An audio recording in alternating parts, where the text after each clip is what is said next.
الحمد لله القائل شهر رمضان الذي أنزل فيه القرآن هدى للناس وبينات من الهدى والفرقان فمن شهد منكم الشهر فليصم أشهد أن لا إله إلا الله وحده لا شريك له وأشهد أن محمدا عبده ورسوله اللهم صل وسلم على سيدنا محمد وعلى آله وأصحابه أجمعين أما بعد فيا عباد الله اتقوا الله أوصيكم وإياي بتقوى الله فقد فاز المتقون قال الله تعالى في كتابه العزيز يا أيها الذين آمنوا أطيعوا الله وأطيعوا الرسول وأولي الأمر منكم فإن تنازعتم في شيء فردوه إلى الله والرسول إن كنتم تؤمنون بالله واليوم الآخر ذلك خير وأحسن تأويلا. Yang bermaksud, wahai orang-orang yang beriman, taatlah kamu kepada Allah dan taatlah kamu kepada Rasulullah dan kepada ulil amri, yakni orang yang berkuasa daripada kalangan kamu.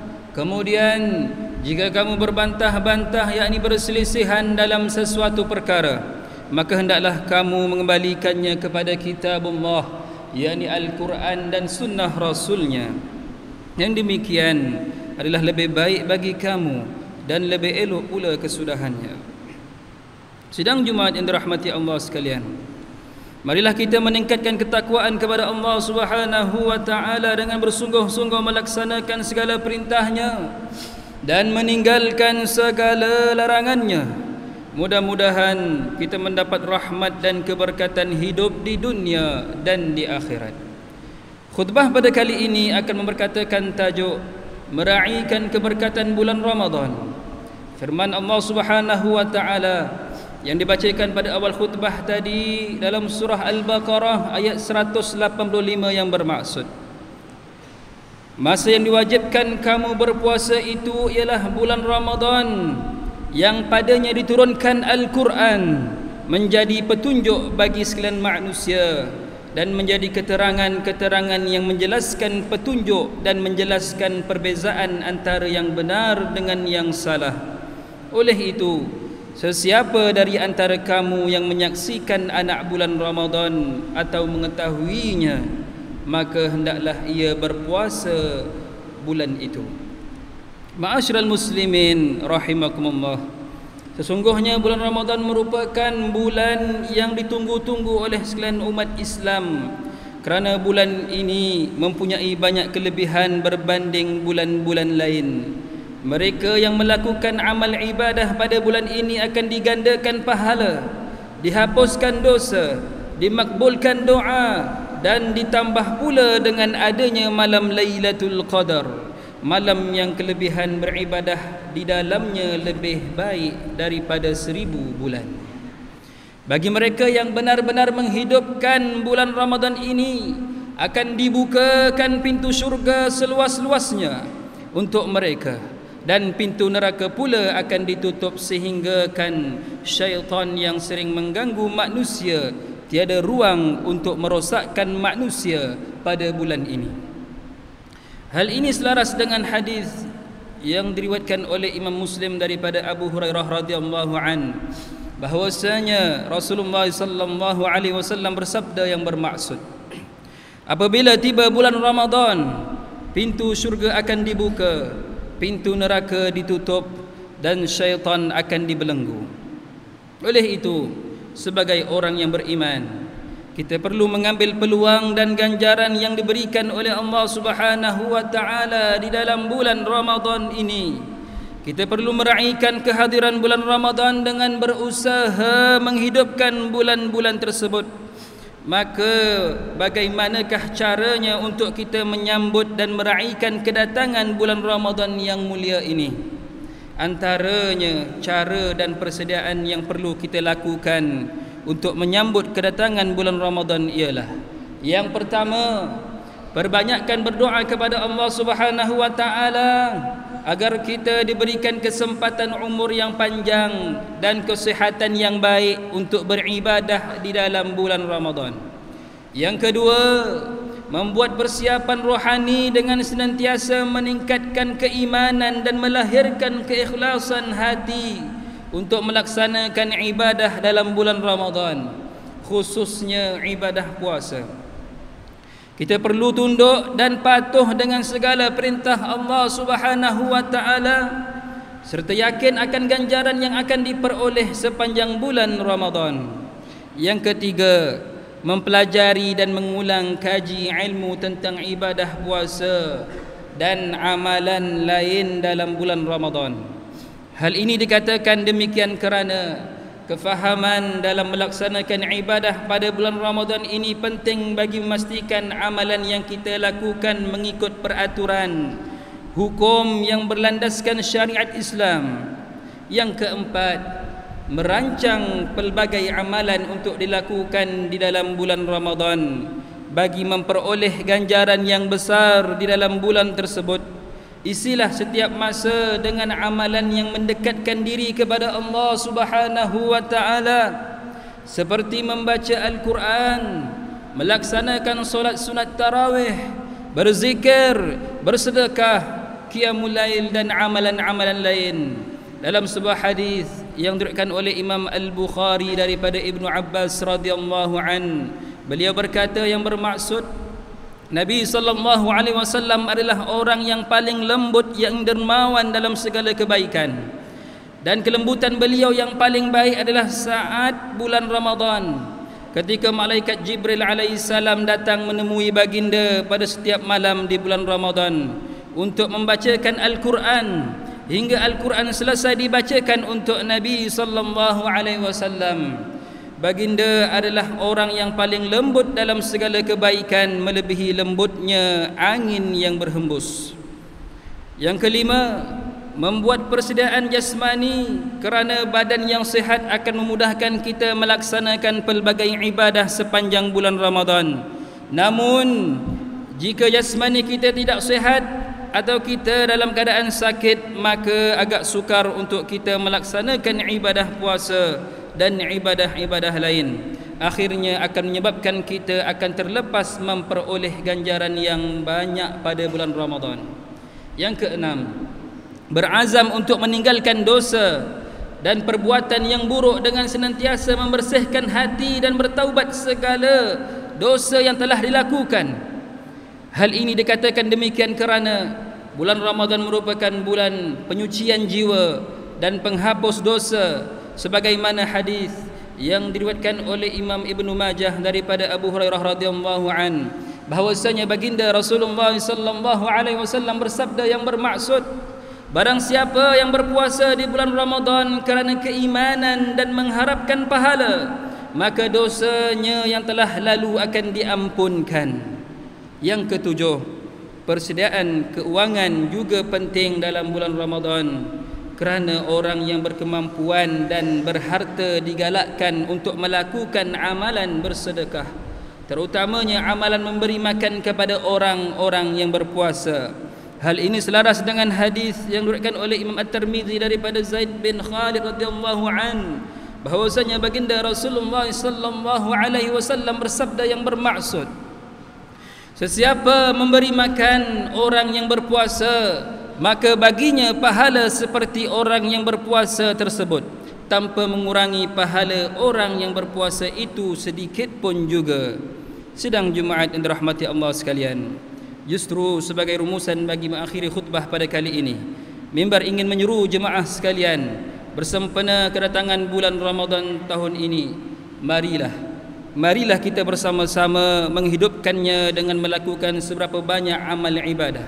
Jadikanlah bulan Ramadan pada tahun ini sebagai penggerak yang membawa kepada perubahan yang besar dalam diri kita dan mampu mendidik jiwa kita untuk senantiasa patuh mengerjakan segala suruhan Allah Subhanahu wa taala dan meninggalkan segala larangannya. Mudah-mudahan amal ibadah yang kita lakukan sepanjang bulan Ramadan akan diterima dan mendapat ganjaran serta keredaan daripada Allah Subhanahu wa taala. Firman Allah Subhanahu wa taala dalam surah Al-Isra ayat 19, A'udzu billahi minasyaitonir rajim. Wa man arada al-akhirata wa sa'a laha sa'yaha wa huwa mu'min fa ulaika kana sa'yuhum mashkura. Yang bermaksud, dan sesiapa yang menghendaki akhirat dan berusaha mengerjakan amal-amal yang baik untuk akhirat dengan berusaha yang layak baginya, sedang ia beriman, maka mereka yang demikian keadaannya diberi pahala akan amal usahanya. Barakallahu li wa lakum bil Qur'anil azim wa nafa'ani wa iyyakum bima fihi minal ayati wa dzikril hakim. تقبل مني ومنكم تلاوته إنه هو السميع العليم. قولي هذا وأستغفر الله العظيم لي ولكم ولسائر المسلمين والمسلمات والمؤمنين والمؤمنات فاستغفروه فيا فوز المستغفرين ويا نجاة التائبين.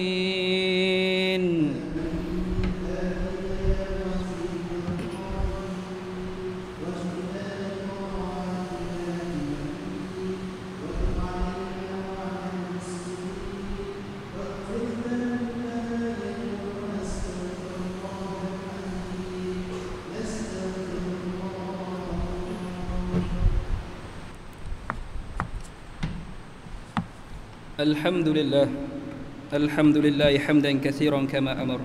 أشهد أن لا إله إلا الله وحده لا شريك له إقرارا بربوبيته وإرغاما لمن جحد به وكفر. وأشهد أن سيدنا محمدا سيد البشر صلى الله وسلم على سيدنا محمد وعلى آله وصحبه ما اتصل عين بنظر وأذن بخبر. أما بعد فيا عباد الله اتقوا الله فيما أمر وانتهوا عما نهاكم عنه وزجر. Wahai hamba-hamba Allah, ingatlah bahawa dunia ini adalah tempat tumpangan untuk sementara. Akhirat jualah sebenar-benar tempat yang kekal untuk selama-lamanya. Oleh itu marilah kita bertakwa kepada Allah Subhanahu wa taala untuk mendapatkan kebahagiaan serta menyelamatkan diri daripada seksaan api neraka. Allah berfirman dalam surah Al-Ahzab ayat 56, Innallaha wa malaikatahu yusalluna 'alan nabi ya ayyuhalladzina amanu sallu 'alaihi wa sallimu taslima. Yang bermaksud, sesungguhnya Allah dan malaikatnya berselawat memberi segala penghormatan dan kebaikan kepada Nabi Muhammad sallallahu alaihi wasallam. Wahai orang-orang yang beriman, berselawatlah kamu kepadanya serta ucapkanlah salam sejahtera dengan penghormatan yang sepenuhnya. Allahumma salli wa sallim ala sayyidina Muhammad wa ala ali sayyidina wa maulana Muhammad. Marilah kita bermohon kepada Allah Subhanahu wa taala semoga Allah meridai khalifah Rasulullah sallallahu alaihi wasallam, yaitu Sayyidina Abu Bakar As-Siddiq radhiyallahu an, Sayyidina Umar bin Khattab radhiyallahu an, Sayyidina Utsman bin Affan radhiyallahu an, dan Sayyidina Ali bin Abi Thalib radhiyallahu an, dan sahabat-sahabat baginda yang sama-sama berjuang menegakkan agama Allah yang maha suci ini radhiyallahu anhum. Seterusnya kepada bapa saudara junjungan kita Sayyidina Hamzah dan Sayyidina Abbas radhiyallahu anhuma, cucunda baginda Sayyidina Hasan dan Sayyidina Husain radhiyallahu anhuma, putri baginda Sayyidatina Fatimah Zahra dan lain-lainnya radhiyallahu anhunna, istri baginda Sayyidatina Khadijah, Sayyidatina Aisyah dan lain-lainnya radhiyallahu anhunna, kepada selain keluarga, sahabat-sahabat, pengikut sahabat radhiyallahu anhum, dan yang menuruti mereka itu dari semasa ke semasa hingga ke hari kiamat. Allahumma ighfiril muslimin wal muslimat wal mu'minin wal mu'minat al ahya'i minhum wal amwat. Ya Allah, ampunkanlah selain kaum muslimin dan muslimat, mukminin dan mukminat, sama ada yang masih hidup ataupun yang telah meninggal dunia. Ya Allah, peliharakanlah akidah kami yang berlandaskan akidah ahli sunnah wal jamaah, aliran al-asy'ariyah dan al-maturidiyah, Ya Allah, pelihara, lindungi, jauhi dan selamatkanlah apalah kiranya diri kami ini, zuriat keturunan kami, keluarga kami dan umat Islam keseluruhannya daripada apa jua bala dan bencana, wabak dan penyakit, segala mara bahaya, kesusahan dan keburukan. Ya Allah, kurniakan kemuliaan dan kesejahteraan kepada mereka yang berjihad dan menafkahkan hartanya ke jalan-Mu, seperti pembayar zakat, pewakaf dan seumpamanya. Ya Allah, kurniakanlah taufik dan hidayah, kekuatan, kesejahteraan dan pertolongan kepada ketua-ketua negara Islam dan raja-rajanya, khasnya kepada Abdul Haris al-Syariatik Sultan Ibrahim ibn al-Marhum Sultan Iskandar, Sultan yang dipertuan bagi negeri dan jajahan Ta'aluk Johor Darul Ta'zim, kepada Raja Zar Sofiah binti al-Marhum Sultan Tiri Shah Mansuri Johor, kepada Tunku Ismail bin Sultan Ibrahim Tunku Mahkota Johor, dan Cik Puan Besar Khalidah binti Bustamam, paduka putra dan putrinya, kerabat-kerabat diraja dan rakyat sekalian. Allahumma aizal Islam wal muslimin wa khudhul kafarata wa mubtadi'i sayyiati wal musyrikin wa kull man huwa aduwwun lid-din. Allahumma fariz humumal muslimin waqdi ad-dayn 'anil madinin wahsin khalasal masjunin waj'al hadha balada aminan mutma'innan rakhiyan wa sa'ira biladil muslimin. Amin amin ya rabbal alamin. Allahumma adkhilna wa ذرياتنا وأصولنا وفروعنا الجنة مع الأبرار يا عزيز يا غفار يا رب العالمين. ربنا هب لنا من أزواجنا وذرياتنا قرة أعين واجعلنا للمتقين إماما. ربنا اغفر لنا ولإخواننا الذين سبقونا بالإيمان ولا تجعل في قلوبنا غلا للذين آمنوا ربنا إنك رؤوف رحيم. ربنا آتنا في الدنيا حسنة وفي الآخرة حسنة وقنا عذاب النار والحمد لله رب العالمين. عباد الله، إن الله يأمر بالعدل والإحسان وإيتاء ذي القربى وينهى عن الفحشاء والمنكر والبغي يعظكم لعلكم تذكرون. فاذكروا الله العظيم يذكركم واشكروه على نعمه يزدكم ولذكر الله أكبر والله يعلم ما تصنعون. أقيموا الصلاة.